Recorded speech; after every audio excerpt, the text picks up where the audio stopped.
All right. Well, welcome to our 50th podcast. We've been doing this for a while now. This is number 50, man. How about that? All right. Well, here we go. Thank you for joining us today. We're excited to have you part of today's podcast. We are Mainline Executive Coaching ACT, Mainline Leaders. And today we've got something that I think is going to be very fun. It's going to be a lot of fun, and it's going to be kind of a kick in the pants, you might say, for some, and maybe a kick in the head for others. And it's all about mea culpa, mea culpa, mea culpa. It's my fault when you really get down to it. And we're looking at leaders and how they take responsibility for what it is that they set up in their organizations, and in particular, how the outcomes come out. What's going on with things when they don't come out so well. So we're gonna have some fun with this. So let's start out here. Rich, what is this mea culpa, mea culpa, mea culpa? It's my fault, and how it applies to leaders. Well, I'll tell you, it's a Latin phrase, right? For it's my fault. And honestly, it's one of those things that great leaders, or leaders in general, they understand that ultimately they are responsible for their team and their organization's performance. They understand that when something goes wrong, and inevitably it will, with a customer, regardless, that they need to be able to take that blame, and cover for them, shield their team, if you will, shield the organization. That's their responsibility. When we start casting blame on others that work for us, or, on our team, and if you're a team leader, that's the difference between being simply a manager and a great people leader, a great leader. You understand that you need to take that heat, get that heat off the team, and continue to build that team dynamic. And you need to do that as quickly as possible. As soon as a problem arises, regardless of what that is, take the responsibility, admit fault, show that you have a dedication or desire to make it better, and move forward. That's really true. It takes a lot of courage to do that kind of action. You just stop everything. Don't allow yourself to go down any of those paths of self-justification, pointing the blame, pointing the fingers. It is really and truly, it's just a matter of whatever you're doing, stop it, and now just take the responsibility. And that takes guts, and it takes courage to just stop it all and not let all that other stuff going on inside of you and play this blame game stuff. But it's essential. It's really essential to be able to step back and just say, okay, it's me. The buck stops here. I'm going to work it out from this point on. I think what's an important thing about that is some people, leaders I'm talking about in particular, can think of themselves as kind of lucky. Got out of that one. We got by this one. Well, how did you do it? Well, we let go of 50 people, or we let go of 3,000 people, or this or that. And it turns out what really happens is that what they set up in their strategic planning, what they did not follow through and implement or adjust in their strategic plan, it went awry. And rather than taking the hit, they find somebody else that they can blame. Yeah. And that blame usually goes to their employees, people that are counting on them to keep that job in place for them because they've been doing a great job. Now, if somebody's messing up, that's an individual kind of fire. But when you're starting to fire, a lot of people at one time, that's got to go back to a large extent, not always, back to leadership, and where leadership is messing up. So leaders can have this kind of sense of entitlement and vanity, and this sense of, gee, we got out of that one again, and feel like they're kind of untouchable. When really and truly, they're not untouchable, they are really culpable. Therefore, mea culpa. Yeah, absolutely. Everybody makes mistakes. Everybody makes mistakes.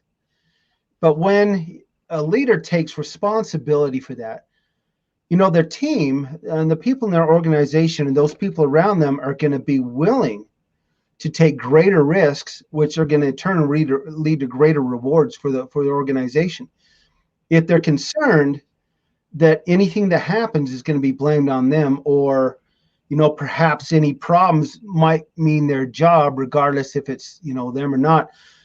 How are they going to perform for you? Are they going to be willing to go that extra mile for you and the organization? It's just simply, you need to take responsibility for the actions of your organization. I think instead of trying to cover your own backside, trying to protect your own position, your own reputation, whatever that may be, you got to understand that you're in a position now that you have to take that responsibility. That's exactly right. Now, here's the other side of it, leaders. If you have a hard time, well, how do I? A lot of people build their position of leadership based on ego, based on vanity, based on appearances, looking good, always having it look good, intimidating people so that they never really come out and say directly what's really on their mind. You don't make it safe for them to communicate. You're ready there to jump on them, penalize them, point out their faults if they come and bring any kind of bad news or something that they want you to really evaluate in a fair way. The other side of that is that once you take responsibility, that's not enough. There's a lot of people out there, you hear them, I take full responsibility for what it is I've done and what's happened. No, they don't. They're just saying the words so that people get off their case. And I said I took responsibility. No, did you make any kind of restitution? Did you make any kind of changes? Did you do anything? What did you actually have to do that was painful for you to make up the difference and make things right? Saying the words doesn't mean a doggone thing. So the other part of that is mea culpa, and here's what it is I'm going to do about it. Now, therein, as you talked about, when a leader says, okay, it's my fault, I take blame for this, I'll take care of it, it does create a great sense of, whoa, he or she took the hit. That's amazing that they actually stood up in a mature way to do that. But I tell you, what really makes a big difference is the next step. And the next step is, here's what I'm going to do about it to make it better for everyone in the organization. That's the next step. It's not enough just to take the hit, say, I'm sorry, it's my fault. You got to do something to make it better, to make it qualitatively better for your people, demonstrating that the contrition is real, the responsibility is real, and the result of that is you, the leader, have learned something, and you're now going to do something different, because when something goes wrong, the whole organization takes a hit, whether when it say it or not. But you take the brunt of it as the leader. But now it's your job to make it better for everyone. That's how you know when you're working with a great leader. Well, there's some good examples of what you were saying. Organizations that got it right, really, and sometimes there are mistakes made. They really are. But it's how the senior leadership, the CEOs and whoever, approach that. And it used to be the mindset that if we've created something, we're not going to talk about it because it's going to create a PR havoc. Every time that the business makes a mistake, they're going to be crawling down our throats. There's a couple really good examples. And I'm going to give you an example, that Volkswagen and the Dieselgate. Remember that? When, they tried to cover up some of the things that was covered up internally, some of the problems, with their diesel motors. And, when those reports came out about some potentially deceptive practices, they got right on that.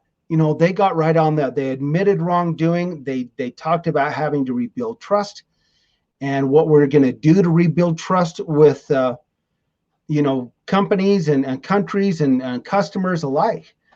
And they went right after it. And that must have been an incredibly difficult thing. There are others. There are several examples. We can think that was doing some practices. They were encouraging their employees to do some things, and it got way out of hand. Yeah. Way ugly, because they were chasing the bottom line rather than chasing customers, converting customers over. And that kind of stuff is it's just people remember that. They just, geez, what is that all about? And you certainly, if your employees don't trust you, let's bottom line it. If your employees don't trust you, they don't feel safe in their jobs. If they don't feel safe in their jobs, that means that they really can't put their full attention and energy on doing their jobs, because they're kind of looking over their shoulder. What's next? What's going to come down next? Right. And so the very fact that you aren't creating that place that people can work and work together well, you are the leader actually creating the lack of productivity and effectiveness and efficiency in your own company. You can make all the demands you want, but unless they trust you so that they can trust staying in their job, they're not going to give their full time and attention to that job and deliver in the ways that you really want them to. And interestingly enough, ironically, the way that they'd like to deliver. Exactly. I want to kind of, there's 3 steps I kind of want to talk about here. About how to get over this, to apologize and rebuild, or build, continue to build. The first one you were talking about is acknowledge the situation and apologize.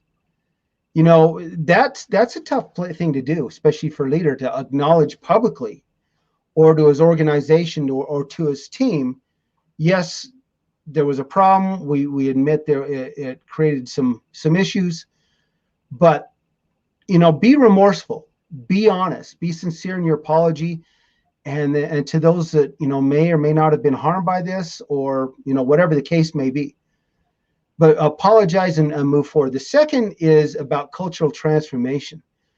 Really, oftentimes the reason for needing to apologize, it really stems from organizational culture. Leaders need to be prepared to take the necessary action to prevent some of the same problems in the future. What are we going to do so this isn't going to happen to us again? We got a backup plan. We got a contingency plan, and we're gonna admit to this, and we're going to build, and we're going to take care of this situation. That's organizational culture. When you can approach your team or anybody else or customers and say, hey, this is what happened. This is what we are going to do, not necessarily what I'm going to do, but what we are going to do to build this. This is my fault, but we are going to fix this. We as a team are going to build this and move forward for you. And evolve. Reimagine the brand if you have to. Reimagine who you are. If it takes, like Volkswagen and this Dieselgate, having to reimagine basically their brand to kind of come out of this on the other side. You got to do what you got to do to move on. But the point is, it all starts with that mea culpa. It does. And it's a lot like an addict, when you're, going hyper crazy or just heady on the power, and you're really not watching the numbers. You're really not watching how things are working. You're not really watching and being out there with your people and talking to them and visiting them. You can kind of get caught up in your own bubble very, very easily. And that ability to step forward and say, it's my fault. I am sure, leaders, if you're watching this, let me give you a clue here. If you have any problem at all, stepping forward and saying, hey, this is my fault, any problem at all, that's where you start. What's my problem? Stepping forward and saying it's my fault. That's where you start. Because the natural leader, the leader that gets it, the leader that's on top of it, is going to say, okay, so where did we screw up? In particular, where did I screw up? That's going to be their natural reaction, rather than, well, who do we find to blame? Whose fault was it? Who messed up here? That's where you start. If you can't accept it right from the get-go, that's where you start working on you as a leader. The next thing to show that it's real contrition here, a real state of sorrow about it, is not only the admission of it and say, now we're going to do something different. That's the actual time and money that you invest in making sure this does not only not happen again, but you find ways to do it so that it's even better. That leads to what Rich is talking about in this process of, now this is the company, i.e. the leadership, i.e. the people and the whole. This is now all of you evolving to a better place. So you can take a look at this whole notion of, you can take a look at the screw up as like, oh, and if it's like an ugly one, like we kind of referred to here, if it's that kind of a thing, you can say, oh, this is the worst thing ever. I can't ever sleep in. Or you're a smart leader. You're one that's on top and say, you know what? We're going to turn this around, and we're going to make this thing that's happened that's not so great, we're going to make it into a great opportunity to make greater greatness for all of us. That's what great leaders do. Yep. And I'm gonna add something here. For leaders who really need to truly understand where they are as a leader, where their organization sits, and how they feel about their current leadership. I'm going to ask a simple question. Do you truly understand the culture in your organization? Do you understand, if have you been able to get the feedback from your people saying, yeah, we had some problems, but it was never handled correctly, or you didn't, we feel the blame shifted? How do you know if you're not paying attention? There's a lot of ways to do that. We have one great way to do that with a cultural assessment, where we can truly find out where everybody in the company sits and what they're thinking about their senior leadership, which is absolutely imperative to getting on to that next level. If there's been mistakes made, it's time to find out what the perception of your organization is, take care of those, admit to those things, and move forward. The longer it festers, the longer, it's going to cause a deeper wound in your organization. I'm the kind of person who, we've talked about this, Maikel, clear the air. I do not, one of the things I don't like, and this is me personally, is allowing things to fester. If there's a problem, clear the air. And that doesn't mean, conflict's not a bad thing. People are afraid of conflict, but conflict really clears that air. Find out what the problem is, admit to the wrongdoing, apologize, mend fences, whatever you got to do, and move forward. Yeah, that's very true.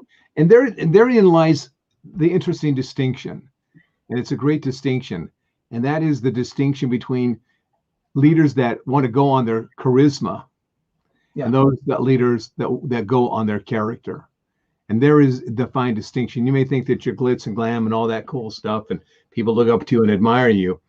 That's great, and great leaders can have that. But what they have first and foremost is their character, their integrity. That's their real go-to there. Not the fact that they're so popular and everybody likes them so much. I think they're the cool. People are loyal to them, and they follow them because of their character, not the other stuff so much. All right, so there we are. Thanks so much for joining us today. Loved you being on the show with us today. Anybody you want to call out, any part of the world, to say, hey, thanks so much? Our buddies in Great Britain. We've got a lot of followers in Great Britain who are been very supportive, downloading our podcast, listening to what we have to say.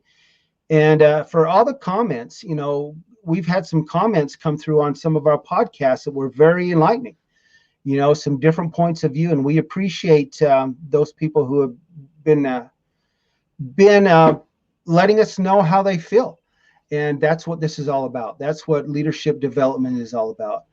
And once again, thank you. This is our 50th, and we appreciate all of you being here. And once again, take care, be safe, and we'll see you again next time. All right. All the best, folks. Make it a great week.